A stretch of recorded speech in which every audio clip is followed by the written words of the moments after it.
Good evening and welcome to our special report. Tonight we turn to a troubling case from Sa Kaeo province, one that is raising serious questions about police procedure and the reliability of the confessions. The case began with the discovery of a woman's body known publicly as Bua Phan. Authorities confirmed that she had been violently killed. Police quickly identified a suspect, a local man referred as Lung Piet.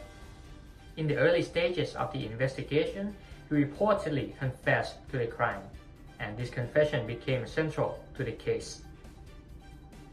However, as more details emerged, concerns began to grow. Reports suggested that the suspect may have cognitive or mental health limitations, raising doubts about whether he fully understood his confession. There are also ongoing questions about how the interrogation was conducted, specifically whether any pressure or improper methods were used. As inconsistency in evidence and witness accounts surfaced, public confidence in the case began to weaken. This is no longer just a murder investigation. It is now a case that challenges the reliability of confessions within the justice system.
So thank you. This case raised several critical legal questions. First, can a confession alone be enough to convict someone, especially if there are doubts about how it was obtained? Second, was the confession truly voluntary, or could it have been influenced by coercion, misunderstanding, or the suspect's mental condition? Third, did law enforcement follow proper legal procedures during the arrest and interrogation? Under Thai law, these questions are extremely important. The Criminal Procedure Codes state that confession must be voluntary to be admissible in court. Evidence obtained through coercion, threats, or unlawful means may be excluded under Section 226.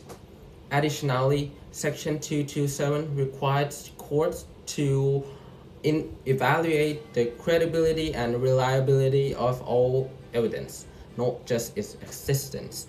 In practice, this means that a confession alone is not efficient. Courts typically require supporting evidence such as a forensic proof or witness testimony. These legal safeguards are designed to prevent wrongful conviction and ensure fairness in the justice system. Thank you. From an analytical perspective, this case highlights deeper concerns about justice and evidence. At first glance, a confession appears to be strong evidence. However, The key question is whether that confession is truly reliable. If the suspect has cognitive limitations, he may be more vulnerable to suggestion or pressure during questioning. This raises the possibility that the confession was not truly informed or fully informed voluntarily. The interrogation process is also critical. Even subtle psychological pressure can render a confession legally questionable. Another major issue is the lack of supporting evidence. Without forensic proof, credible witnesses, or a clear motive, the confession may not hold up in court. While prosecutors may argue that confession includes specific details only perpetrator would know, courts today are increasingly cautious, especially in cases involving vulnerable individuals. If the confession is ultimately deemed unreliable, the entire case would weaken significantly, or even collapse. This case serves as a powerful reminder justice must be built on reliable evidence, not just statements obtained during interrogation. And this is all for the analytical part. Thank you. This case from Sa Kaeo continues to raise important questions about fairness and due process. While confessions can be compelling, they must be obtained and evaluated by great care. Thank you for watching. Stay with us for more in-depth reports of law and society.